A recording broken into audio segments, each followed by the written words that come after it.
about simple harmonic motion, we'll go through finding the equation of position for simple harmonic motion. So we'll start by considering the case of a horizontal mass hooked up on a spring where the spring is attached to the wall, everything is on a frictionless table. When the mass is here with the spring at its equilibrium length, and we haven't pulled the mass left or right at all, then the mass doesn't feel a force due to the spring. So right here at this position, this is what we call x equals 0. That's the equilibrium. Then what we do is we take the mass and we pull it to the right a little ways. So we're going to pull the mass over some distance x. So once we're over here, the spring is trying to pull it back towards the equilibrium because we know spring forces are restoring forces. What we'll do to find the equation for x is we'll write the forces on the mass, then we'll write Newton's second law, and then we'll sort out what does that give us for x. So let's draw the force that pulls the mass back towards equilibrium. That force is the spring force, and it points towards equilibrium. Spring force, and the spring force has a magnitude of k times x. So there's our spring force, and that pulls it towards the left when we pull the mass out to the right. And this force is horizontal. So let's write down our Newton's second law. The sum of the forces equals mass times acceleration. Those are vectors. The sum of the forces, the only force in the horizontal direction here is the spring force. It points towards the left, so it's negative, minus kx equals the mass times the acceleration. As a reminder, k is equal to the spring constant. So that's the stiffness of the spring that's measured in newtons per meter. So now let's just flip the two sides. Mass times acceleration equals minus kx. Now if we want to solve that, let's solve for a. A is equal to minus kx divided by m times x. Now let's remember, how is a related to x? Because we want to solve it, so we're trying to figure out what is x. Well, we remember that a is the derivative of velocity, which is the derivative of position. So a is the second derivative of position.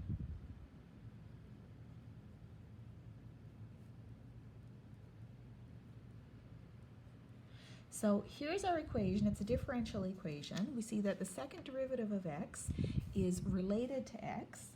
We can solve this equation, and your math prof will take you through how to solve those. We know that the solution to this equation is something that repeats over to x. So when we take the second derivative, we get something of the same form back. That solution is a sinusoid. So x of t, so x as a function of time, is equal to some maximum value times a cosine, because cosine repeats, times some argument inside here. That argument works out to be root k over m, times the time t. So x repeats over time. When we do the second derivative, we get back to a cosine, so we see that this equation can be true. And that would be an interesting thing for you to try. Plug in x equals a cosine root omega t here, and see when we do the second derivative of this guy, do we get the same result? So that's something interesting to try. So this is the solution to this equation. That tells us that this is the equation of motion, or the equation for position for our mass on the string. If we pull it to the right and let it go, the spring force is going to make it oscillate back and forth. It's going to have x values that go as a cosine that depends on time. The spring constant is important, and the mass is important, and it goes back and forth between some maximum values. Okay, so there's our equation. What would it look like if we were going to do a graph of it? So if we had set it up like we did in the previous video, where we had a mass on a spring and it was bouncing up and down, if we were going to plot the position as a function of time, we would get a sinusoid, something that looks like this right here. So this is an equation for a graph of x, horizontal position, as a function of time t. This graph has the form x as a function of time equals some maximum value times the cosine of an argument, root k over m, times the time. So let's see what we notice about this graph. X has some maximum value. We call that a for amplitude. And then when x goes to the left, so it oscillates back and forth about the equilibrium between here and here. When it's on this side, x is equal to plus a. When it's on this side, x is equal to minus a. So down here we have minus a. So x has a maximum value of a. So maximum value of x.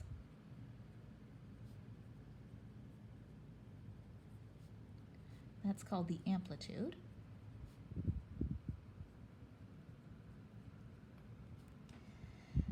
We see that x is a sinusoid. That's our cosine term, so it goes up and down like a cosine.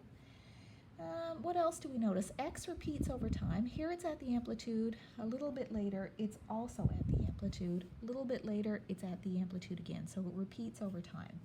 That time over which it repeats is called the period.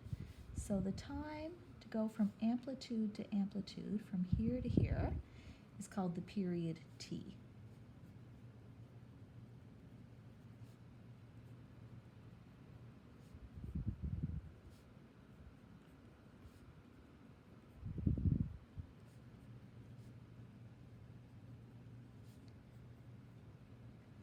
So t is the period, it's the time scale over which the oscillation repeats.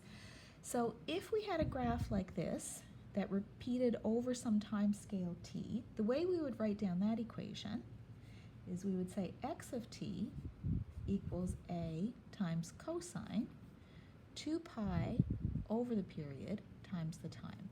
So this is an equation that describes this graph.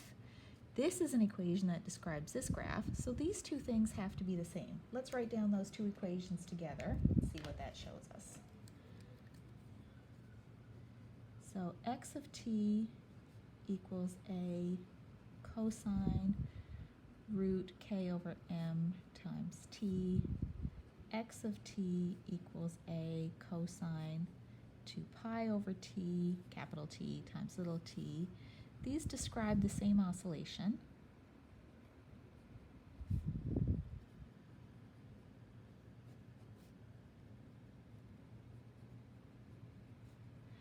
So what that tells us is that root k over m is equal to 2 pi over the period.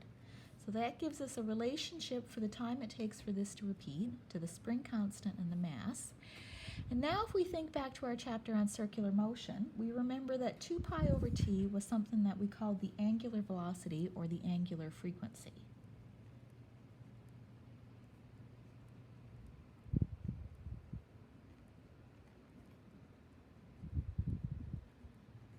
That had a symbol of omega, and that had units of radians per second.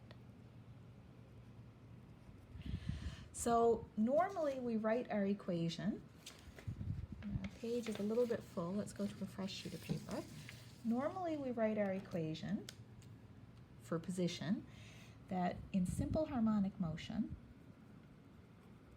the position of the oscillator as a function of time is equal to a times cosine of omega times t, where omega can be written two ways. It's 2 pi over the period, or it's the square root of the spring constant divided by the mass.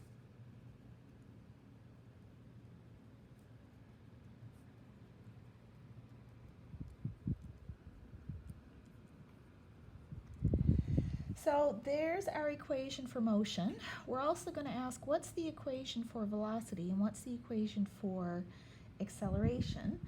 But we have to deal with the starting position first. So right here our graph starts at amplitude, but we really do have to ask the question, does it have to start at the amplitude? And we'll deal with that question in the next video.